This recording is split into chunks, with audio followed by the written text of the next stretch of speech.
Olá para você que acompanha a programação da TV Pai Eterno. Seja bem-vindo, bem-vinda ao Conhecimento da Fé desta semana, dedicado à catequese, ao aprofundamento de temas ligados à fé cristã.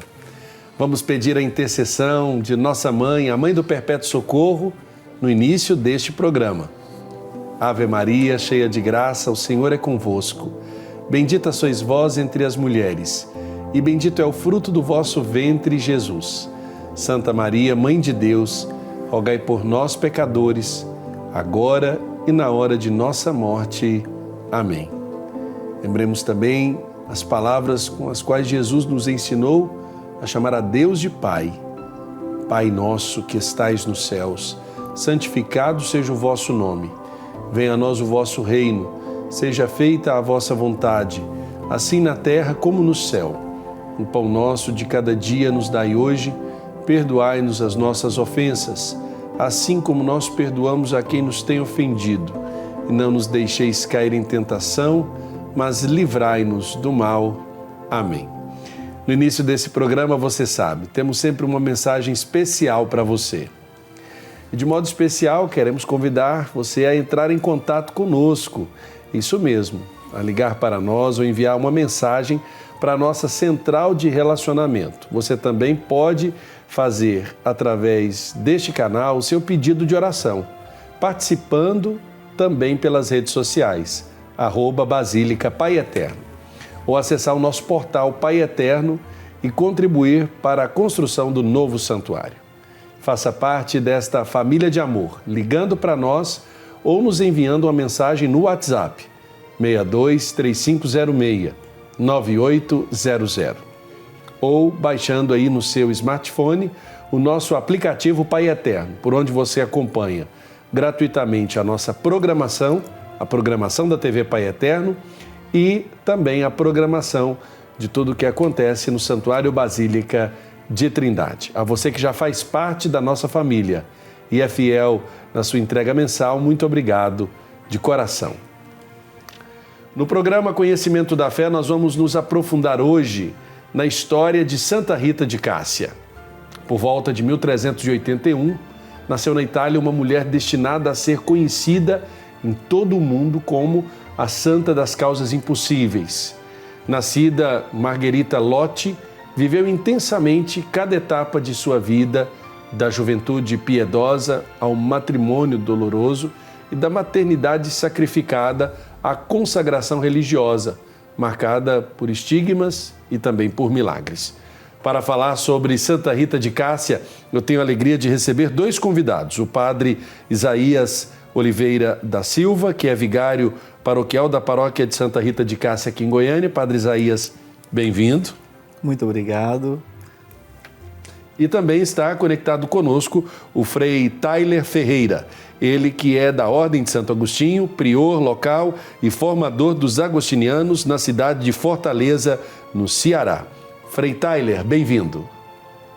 Muito obrigado, Padre Wellington. Cumprimento também o Padre Isaías, uma alegria poder compartilhar com vocês desse momento e compartilhar nossa experiência de fé com Santa Rita de Cássia. Aproveitar que estamos ainda nos dias embalados pela boa notícia da eleição do Papa Leão XIV, um agostiniano que é escolhido para a Cátedra de São Pedro e podemos dizer um devoto de Santa Rita de Cássia, não é mesmo, Frei Tyler? Certamente, como prior-geral da Ordem, foi confiado também aos cuidados do então cardeal Prevost, Frei Robert Prevost, uma atenção especial ao mosteiro das agostinianas que está em Cássia, certamente a história, a devoção, tudo o que significou Santa Rita de Cássia para a nossa ordem e para toda a igreja. Que bom que ela interceda por este pontificado. Com uma fé inabalável, Santa Rita transformou sofrimentos profundos em uma oferta ao Pai Eterno e sua vida se tornou um testemunho de paciência, obediência e perdão. Foi esposa, mãe, viúva e religiosa agostiniana. Viveu momentos místicos profundos, como o próprio estigma em sua testa por um espinho da coroa de Cristo e o perfume de rosas que envolveu seu falecimento em 22 de maio de 1447. Hoje seu corpo repousa incorrupto em Cássia, na Itália, e seu nome ressoa como símbolo de esperança e intercessão para milhões de fiéis. Eu começo, então, perguntando para o padre Isaías de que forma as pessoas lá na paróquia reverenciam e demonstram sua devoção a Santa Rita de Cássia. Poderíamos dizer qual o aspecto desta mulher que mais marca ali os fiéis da paróquia onde o senhor atua, padre? Quando nós começamos todo o trabalho na paróquia Santa Rita de Cássia, trazendo essa devoção, que até então não era uma devoção muito conhecida na nossa comunidade, entre os fiéis, mas quando a paróquia foi criada, já começou a se desenvolver essa devoção a Santa Rita de Cássia, e o elemento da vida de Santa Rita que mais nós tínhamos na comunidade é porque nossa comunidade é marcada por relatos de matrimônios difíceis, de muitas mulheres que vêm do Nordeste com relatos de dificuldades da relação matrimonial e que encontram em Santa Rita um exemplo também, diante de todas as dificuldades que elas viveram nos seus matrimônios, encontram em Santa Rita uma esperança também de oração pelos seus próprios maridos também, mas também uma fé de esperança, de conversão e que elas acreditam. Então, é muito bonito quando nós vemos as novenas de Santa Rita que nós realizamos semanalmente na nossa paróquia, que a vida das mulheres ela é permeada por uma identificação da história pessoal delas com a história também de Santa Rita.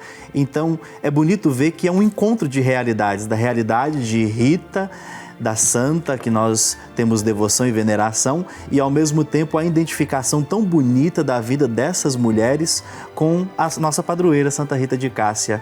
Vemos claramente que elas se encontram na sua realidade de vida, no seu testemunho, e encontram um caminho de santidade através da vida de Santa Rita na vida delas. Então, é algo que para nós fica muito profundo na vida de nós padres na paróquia Santa Rita, quando nós olhamos a vida dessas mulheres e vemos um relato de uma vida tão difícil, tão sofrida, marcada por uma presença às vezes tão difícil de um marido e às vezes dificuldades tão profundas na relação, e que elas conseguem aos poucos contornar todas essas dificuldades para poder ter um lugar de ensinamento, um lugar das matriarcas, das famílias, sempre de liderança. E é algo que eu sempre falo na nossa paróquia, é que a nossa paróquia é formada, como boa parte das comunidades por todo o Brasil, formada por mulheres, mas as nossas lideranças, elas têm um calor feminino tão forte que elas conseguem conduzir a comunidade de maneira tão suave, com uma docilidade feminina,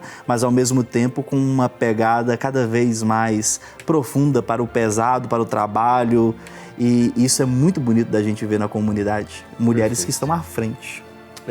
Frei Tyler, quando nós falamos da devoção a Santa Rita e da própria hagiografia que liga essa história ao personagem, eu gostaria que, se o senhor pudesse nos ajudar a compreender o contexto inicial da vida de Rita de Cássia.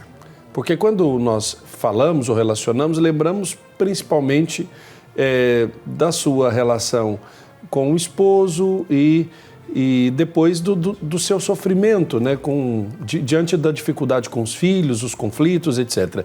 Mas eu gostaria que o senhor pudesse, talvez, realçar, né, jogar uma luz sobre esse momento anterior ao matrimônio. Quem foi esta mulher antes de ter sido destinada à vocação matrimonial?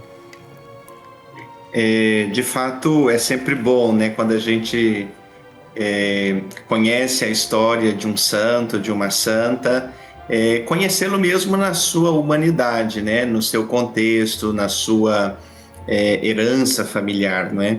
Rita nasce num contexto, nós estamos aí no finalzinho do século XIV, então num contexto bastante específico ali naquela região da Úmbria. Ela nasce em Rocca Porena, próximo a Cássia, né, onde depois ela vem a falecer, e um contexto muito marcado por conflitos entre famílias rivais. E menina, no seio da sua família, ela é educada para lidar com esse contexto, né, preparada, cuidada como uma mulher e destinada, inclusive, a uma vida matrimonial, né? Não havia, apesar de muito pequena, já haver em Rita uma inquietude, e aí sendo ela uma monja agostiniana depois, né? Esse tema da inquietude lhe é muito próprio, né? Um desejo de consagrar a sua vida a Deus, um desejo de servir aos mais pobres, isso já aparece também na sua infância. A família acaba conduzindo Rita para um matrimônio, inicialmente não desejado, e ela inicia muito jovem esse matrimônio, né? Já com 18 anos de idade, ela tem o primeiro filho. Então, um pouco antes disso, ela já contrai o matrimônio com o Fernando, que era de um temperamento bastante difícil, mas ela vem com essa experiência, com essa formação familiar, com essa formação religiosa, essa inquietude de servir a Deus e de ser fiel a Deus, sobretudo. E se é pelo matrimônio, que o seja de maneira fiel, que o seja de maneira integral, né? Isso que habita o coração de Rita desde o início da sua vida.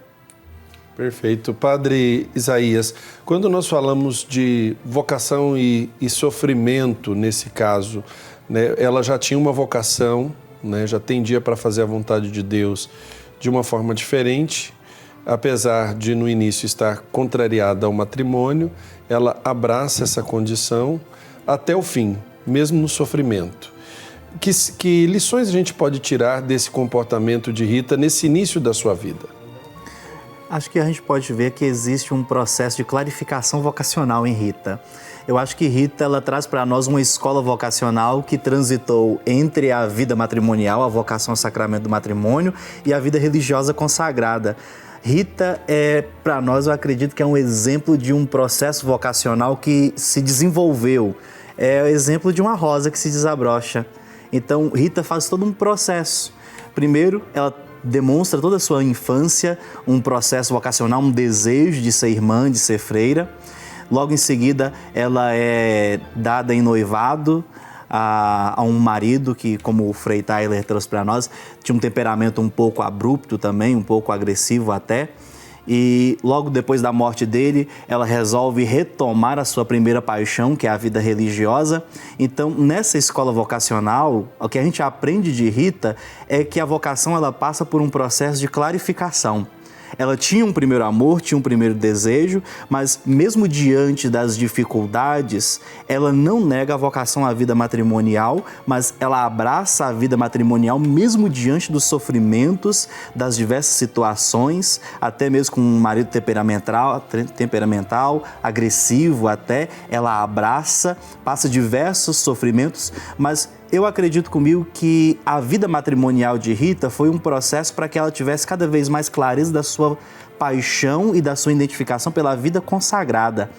De modo que uma vocação, no caso, quando a gente olha para Rita, não é uma vocação. A vocação do matrimônio anulou o chamado e o desejo à vida religiosa de Rita de Cássia. Não, mas acredito que todo o processo da vida matrimonial de Rita, todas as suas dificuldades, fizeram com que ela clarificasse o seu primeiro desejo à vida consagrada. Frei Tyler, dentro da Ordem de Santo Agostinho, vocês também reconhecem esta realidade de uma mulher que passa por esses dois aspectos da vocação, porque em muitos casos as pessoas podem chegar a imaginar, né, que uma coisa contraria a outra, né? Ou sendo vocacionada a uma realidade, é preciso compreender o contexto em que Rita se casa e depois o outro contexto em que ela entra para o convento.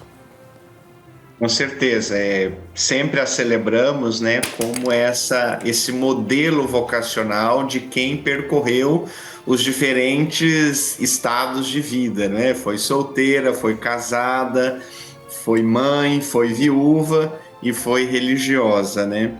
E eu acho que o mais bonito da história de Santa Rita é ela ter tido a capacidade de sofrer as demoras do processo vocacional. Em tempos de muita aceleração, de necessidade de respostas muito rápidas, de decisões tomadas também de maneira muito rápidas e às vezes muito arbitrárias, quando a gente acompanha o processo vocacional, como bem falava o Padre Isaías, esse processo vocacional de maturação de Rita, passando por essas diferentes experiências, não as vemos como contraditórias ou como antagônicas, mas todas elas compondo um grande mosaico vocacional de Rita, não é? O sim ao matrimônio, o sim ao exercício da maternidade, o sim à viuvez e o sim à vida religiosa consagrada que fizeram, portanto, de Rita essa referência e essa inspiração vocacional para nós agostinianos, sem dúvidas, mas para todo mundo. Isso mesmo. Nós vamos fazer a nossa primeira pausa, nosso primeiro intervalo, nesse programa que nós estamos refletindo sobre a vida desta grande mulher, Rita de Cássia, que a igreja celebra neste mês de maio. É hora do nosso rápido intervalo, daqui a pouco nós estamos de volta.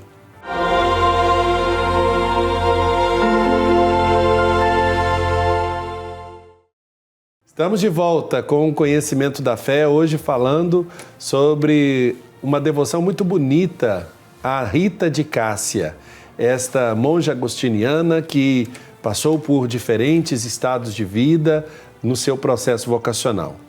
Estão conosco neste programa Frei Tyler Ferreira, da Ordem de Santo Agostinho. Ele está conectado conosco direto de Fortaleza, no Ceará, e o Padre Isaías Oliveira, que é vigário paroquial da paróquia de Santa Rita de Cássia, aqui em Goiânia. Nós começamos este segundo bloco, acredito que olhando para a situação do matrimônio.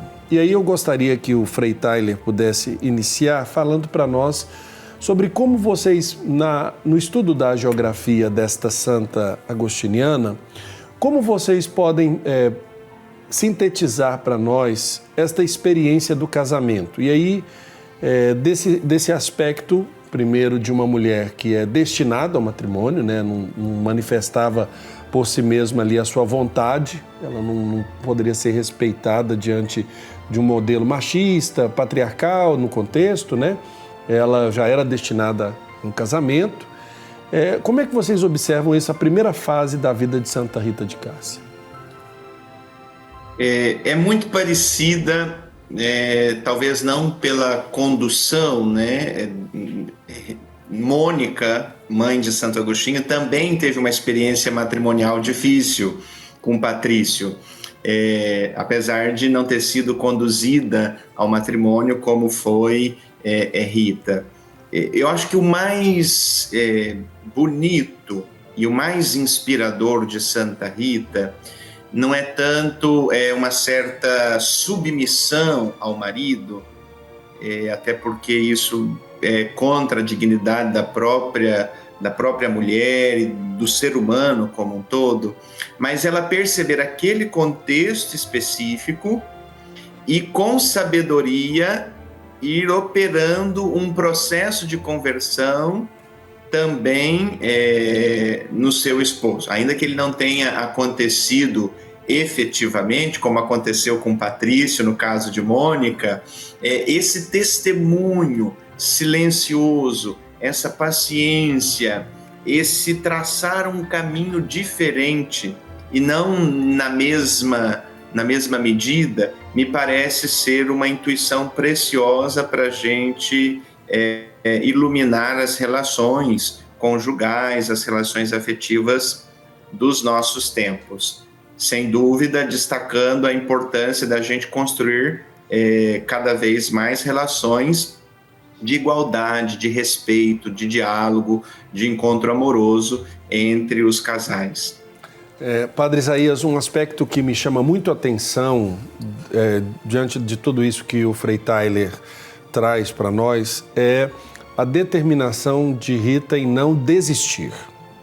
Eu acredito que hoje um dado para as famílias, para os relacionamentos, para os casais, é que diante de qualquer dificuldade, a primeira opção é de desistir, é de pôr um fim na relação.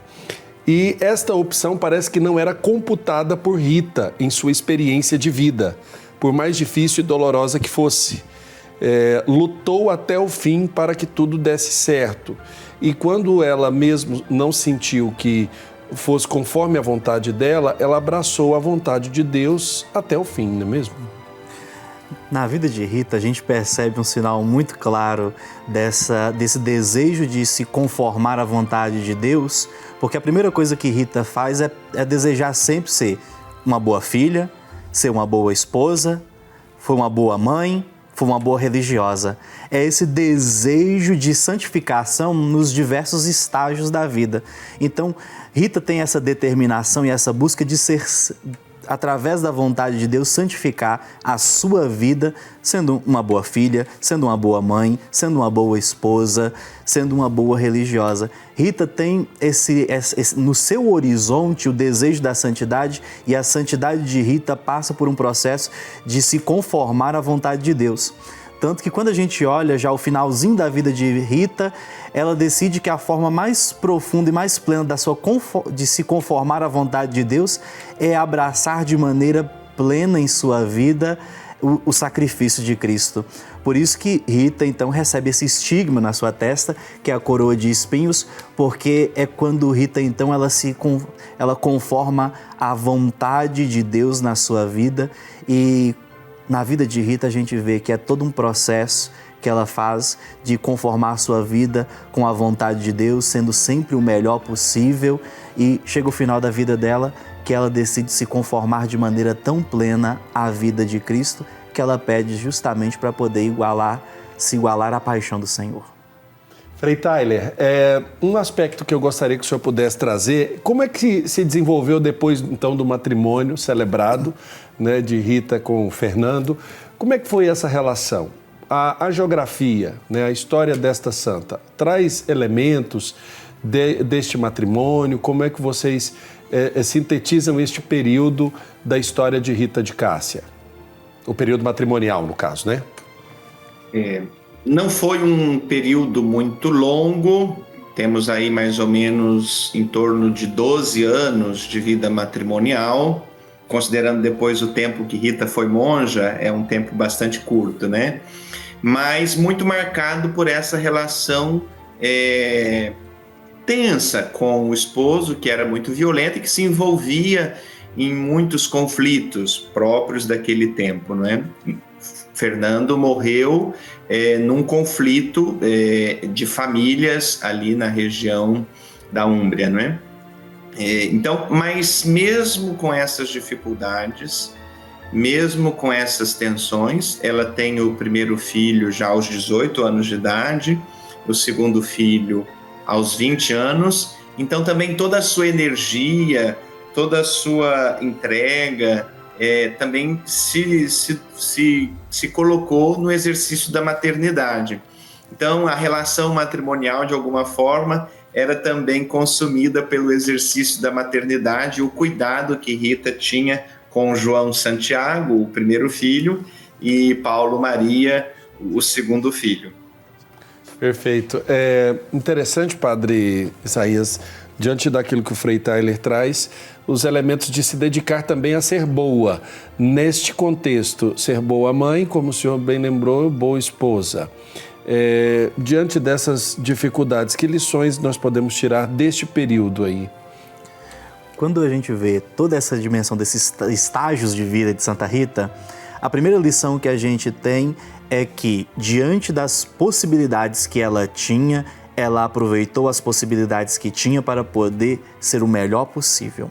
Então, a primeira coisa é que na vida prática da gente, a gente cria diversos cenários para a gente poder tentar se desenvolver nos cenários que a gente cria. O cenário do bom filho, o cenário do bom esposo, da boa esposa. Então, nós entramos nos cenários da nossa vida e às vezes a gente acaba se perdendo dentro desse cenário porque a gente tenta imaginar ser sempre o melhor, mas não se colocar dentro da realidade de buscar na nossa vida, na nossa realidade prática, as condições para isso. Se hoje nós temos condições hoje de ser um bom filho, Então, que a gente busque, com as condições que temos, ser realmente um bom filho. Nas condições que você tem para poder ser uma boa esposa, seja uma boa esposa. Nas condições que se tem hoje, para nós que somos religiosos, temos religiosos também que nos acompanham, a gente busca, nas condições que a gente tem, ser bons religiosos. O importante da nossa vida é que nós não precisamos ficar procurando uma matéria que não existe para sermos algo. Nós temos que usar daquilo que temos. Nós temos a nossa vida, temos o testemunho dos santos, como temos o testemunho de Rita, para podermos nós também darmos o nosso testemunho de sermos bons filhos, bons esposos, esposas, de sermos também bons consagrados e consagradas.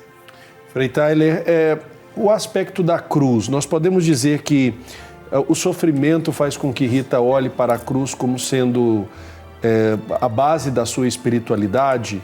Por isso que nós, ao identificarmos, por exemplo, as imagens, né, que trazemos na história desta grande mulher, ela está sempre com a cruz na mão. Essa espiritualidade junto à cruz também pode ser um ressignificado do seu sofrimento? Com certeza, eu acho que o sofrimento da vida de Rita é lido no sofrimento da cruz de Jesus, ou como participação no sofrimento de Jesus, né? Um pouco na linha do que diz São Paulo também, né? O que faltou à paixão de Cristo no seu corpo, que é a igreja, o vivo, né? Então, quando ela faz essa leitura espiritual do sofrimento, porque ninguém quer sofrer, né? O sofrimento não é uma coisa querida como algo gerador de felicidade, mas a acolhida do sofrimento como uma condição humana é inerente a nós humanos sofrermos. Na medida que a gente acolhe esse sofrimento como uma verdadeira escola, quando a gente lê esse sofrimento à luz do mistério da Páscoa, sem dúvida, ele ganha um sentido maior, não pelo sofrimento em si, mas por aquilo que ele nos ajuda a compreender da própria vida, do próprio mistério de Deus, do próprio mistério de nós mesmos. A representação iconográfica de Santa Rita e mesmo a experiência do estigma está muito vinculada a essa identificação espiritual ou essa leitura espiritual do seu próprio sofrimento à luz do sofrimento da paixão de Jesus. Perfeito. Padre Isaías, quando falamos de cruz e sofrimento, é uma realidade dentro da espiritualidade cristã que não saiu de moda, né? Podemos dizer assim, apesar dos tempos atuais buscar demonstrar que o ser humano deve buscar conforto ou fugir do sofrimento, a cruz se torna para nós uma realidade ainda permanente de aprendermos e tirarmos lições para ressignificarmos o nosso sofrimento pessoal, né? Como foi na vida de Rita, de Cássia. Com certeza, porque a experiência da cruz não é simplesmente porque a imagem da cruz não pode ser aquela imagem só do sofrimento, mas é também do processo de transformação que a cruz provoca na vida da pessoa. Porque o sofrimento por si mesmo, ele entra num estágio de inutilidade, não tem sentido um sofrimento que não tem uma finalidade específica. É isso que vai diferenciar uma experiência de suicídio de uma experiência de sacrifício. O sacrifício, ele tem um fundamento, ele tem uma experiência profunda ali narrada. E as experiências de cruz são experiências constantes de transformação. Ninguém faz uma entrega, um sacrifício de maneira assim tão absurda que a pessoa não tenha um motivo pelo qual está se entregando. A experiência de cruz é justamente uma experiência de um processo de transformação. E na vida de Santa Rita a gente vê que a cruz é justamente essa marca de um processo, de uma virada de vida que Santa Rita realiza. E todas as vezes que nós olhamos para os elementos pontuais da vida de Rita, sempre são marcados por viradas radicais de transformação que Rita realiza na sua vida. E para nós, com certeza, também que somos devotos e que queremos também entrar na escola da santificação como Santa Rita entrou, é reconhecer que a cruz é um processo de transformação que nós somos convidados diariamente também a poder abraçar em nossa vida. Quais são as transformações que nós necessitamos realizar? Porque às vezes nós podemos estar procurando evitar os caminhos da cruz porque a experiência da dor pode talvez nos deixar traumatizados ou temos medo de que nos leve a traumas que a gente não vai conseguir superar. O que Rita aponta é que a experiência do sofrimento, de se igualar no sofrimento da cruz junto com Cristo, de se associar a esse sofrimento, foi para ela a experiência de transformação que ela necessitava para uma vida nova. Talvez para nós, homens e mulheres de fé, que reconhecemos na vida de Santa Rita esse processo de transformação, é talvez o momento de nós, ao invés de rejeitarmos as experiências de sofrimento de cruz, mas seja também momento de abraçarmos as nossas cruzes para podermos fazer a experiência de sofrimento. Não um sofrimento que não tem finalidade, mas um sofrimento que visa nos associarmos a Cristo e nos transformarmos também em pessoas melhores. Frei Tyler, quando falamos, por exemplo, desse aspecto de uma realidade impossível, e aí este é um dado que caracteriza a devoção a Santa Rita em muitas invocações, né, como santa de causas impossíveis. Nós podemos relacionar o dado do impossível na vida de Rita, do impossível que se tornou possível, vamos poder dizer, a partir daí eu quero que o senhor nos ajude a refletir a partir disso, e também desse impossível que as pessoas vão colocando, trazendo, compartilhando e se identificando com ela nas dificuldades, também no sofrimento, mas no desejo de santidade. A Santa dos Impossíveis é aclamada e a ela se recorre, certamente por ela ser tão normal, né, tão próxima das mais diversas realidades vividas ainda hoje pelo povo, de maneira especial pelas mulheres, pelas mães, pelas esposas, pelas viúvas e, por que não, pela vida religiosa consagrada feminina, porque há alguns episódios também bastante interessantes desse tempo no mosteiro.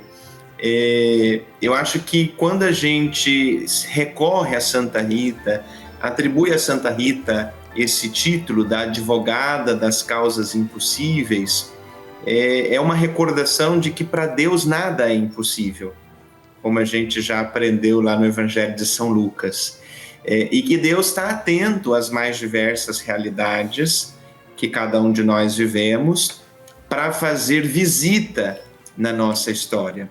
Como visitou a história de Maria, como visitou a história de Isabel, como visitou a história de Rita, Deus visita cotidianamente a nossa história e realiza impossíveis. E nos ajuda a abraçar a vida na sua possibilidade, né?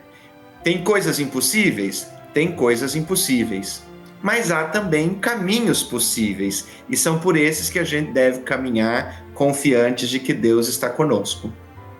Que bom, muito bom ouvi-los, né? Ouvir o Frei Tyler, o Padre Isaías, neste programa em que estamos refletindo sobre Santa Rita de Cássia, este modelo de santidade para toda a igreja. Nós vamos fazer o nosso segundo intervalo, vamos para essa segunda pausa, contando com a sua audiência. Nós vamos para o intervalo, voltamos daqui a pouco.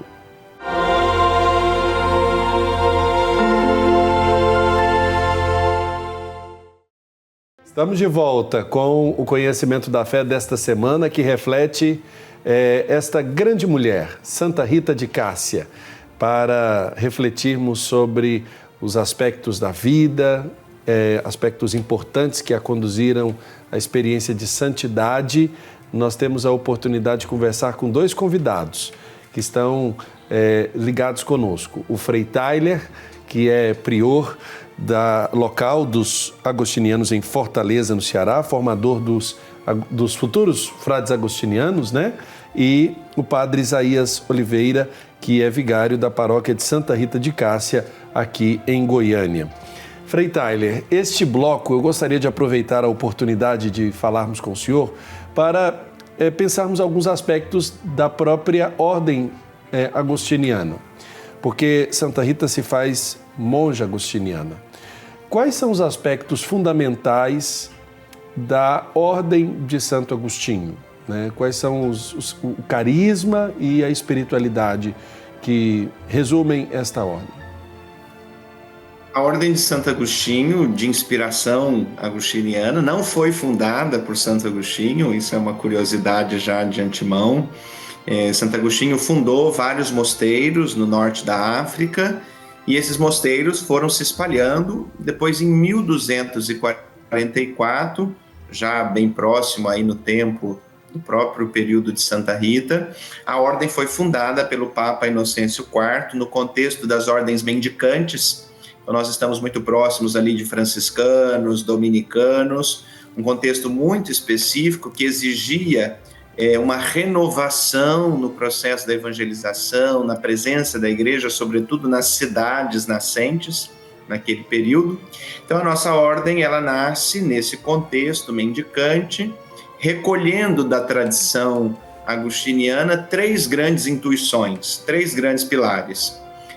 A busca de Deus pela via da interioridade, e aí a gente conserva uma dimensão contemplativa, muito da experiência monástica, mas também a experiência da vida comunitária, da comunhão de vida e de bens, que era muito cara a Santo Agostinho e que é a expressão por excelência da vida agostiniana. Então, um agostiniano deve sempre prezar pela vida comunitária, pela comunhão de vida e comunhão de bens. E a partir, então, dessa busca de Deus pela via da interioridade, dessa experiência comunitária, a disposição para servir a igreja onde ela precisar, a dimensão apostólica. E aí é serviço pastoral, educativo, social. Onde a igreja precisar de nós, aí estamos. Perfeito. E diante desta realidade, desses aspectos que são tão preciosos, tão caros à Ordem de Santo Agostinho, como é que nós podemos chegar à conclusão do porquê que Rita escolhe este caminho, né? Existe alguma reflexão para dizer, olha, naquele tempo não tinha somente as agostinianas, mas ela escolhe esse mosteiro? Como se dá essa vocação para a vida monástica agostiniana na vida de Santa Rita? Curiosamente, poucas pessoas sabem que Santa Rita foi uma monja agostiniana. Ela é muito conhecida, mas que seja agostiniana é um dado secundário. Certamente foi o testemunho das monjas agostinianas de Cássia que fizeram com que Rita se encantasse por esse estilo de vida. Eu sempre digo assim, que a escolha por uma congregação, por uma ordem religiosa, ela sempre vai depender muito do testemunho de alguém. Não necessariamente a gente tem conhecimento de todos os carismas, de todas as ordens, mas alguém testemunhou para nós aquele estilo de vida. Alguém disse a partir da sua vida sobre aquele estilo de vida e nos convenceu e nos seduziu. Certamente Rita foi seduzida pelo estilo de vida, pelo testemunho, pela espiritualidade daquelas monjas que estavam ali em Cássia. Perfeito. Padre Isaías, quando falamos da vida religiosa consagrada feminina, esse aspecto do monacato, né, das mulheres que se dedicam à vida monástica, à vida de oração mais constante, é um aspecto que chama muito a atenção para toda a igreja, porque muitos de nós, às vezes, nos debruçamos na vocação religiosa feminina para o apostolado, né? Somente aquelas que estão na linha de frente da missão. E deixamos a reflexão, às vezes, de lado desse aspecto tão importante que é a vida religiosa consagrada que se dedica ao monacato. Quando a gente olha em todo o percurso da história da igreja, é interessante que nós temos as monjas que estão na vida contemplativa, nós temos as religiosas consagradas, as irmãs que estão na vida apostólica, mas se a gente for olhar com uma lupa um pouco mais aproximada, a gente vai ver que a santidade está em todos os dois os dois âmbitos, tanto na vida monástica quanto na vida apostólica, mas a gente vê com mais constância exemplos mais concretos até mesmo na vida monástica. A gente vê Rita na vida monástica, a gente vê Idelgarda de Bingler, a gente vê Santa Teresinha do Menino Jesus, a gente vê Teresa de Ávila, a gente vê irmãs, monjas que estão numa vida de clausura e que, a partir daí, elas trazem o seu testemunho. E quando a gente olha com maneira mais clara também essa expressão da vida consagrada, da vida das monjas, a gente vê uma vida também de entrega, que às vezes, por estar longe, um pouco mais distante daquilo que é a nossa vida prática do dia a dia, dos nossos trabalhos pastorais em nossas comunidades, e estarem mais isoladas às celas dos conventos, não quer dizer que elas não estão inseridas de maneira profunda na vida da igreja. Porque às vezes quando a gente fala, por exemplo, de irmãs que estão em vida monástica, é que é fechada lá no mosteiro, na clausura, não tem quase visita, não tem quase contato com o mundo exterior, mas a gente vê que a experiência de santidade, ela costura as realidades, uma realidade de vida apostólica, mas que a santidade preenche também até mesmo as celas vazias e silenciosas dos monastérios e faz brotar santidade daí. Então, quando nós falamos hoje que nós temos vocações para a vida consagrada feminina, a gente vê despontar cada vez mais também um número de meninas interessadas pela vida consagrada na opção pela vida monástica. E isso, às vezes, a gente esquece de falar.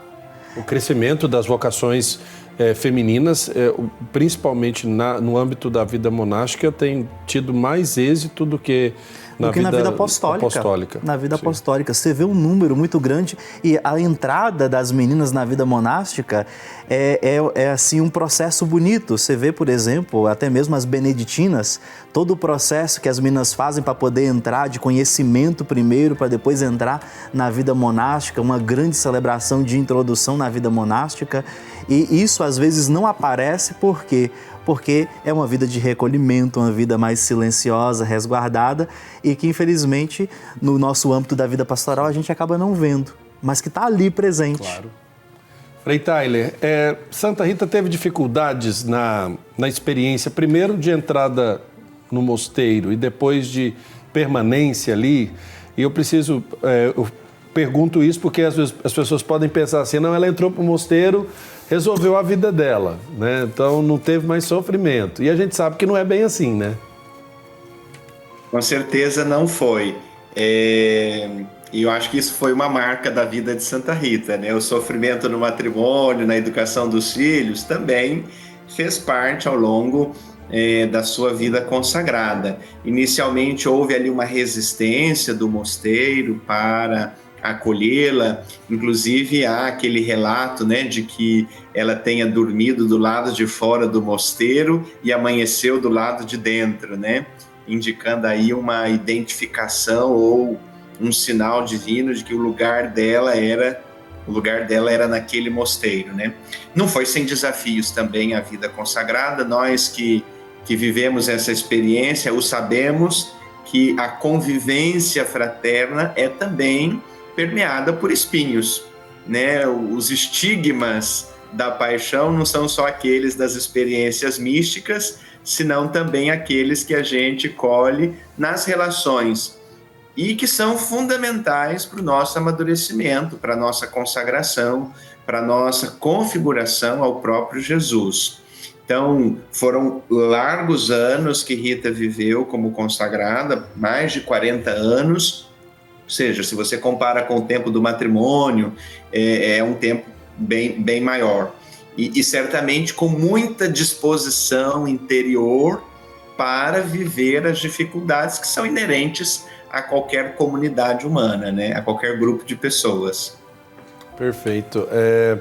Nós estamos caminhando para o final do nosso programa. Eu gostaria que os nossos convidados pudessem dar uma mensagem para os devotos de Santa Rita que estão nos acompanhando, de que forma a devoção a Santa Rita pode ajudar a igreja e as comunidades nestes tempos não tão fáceis.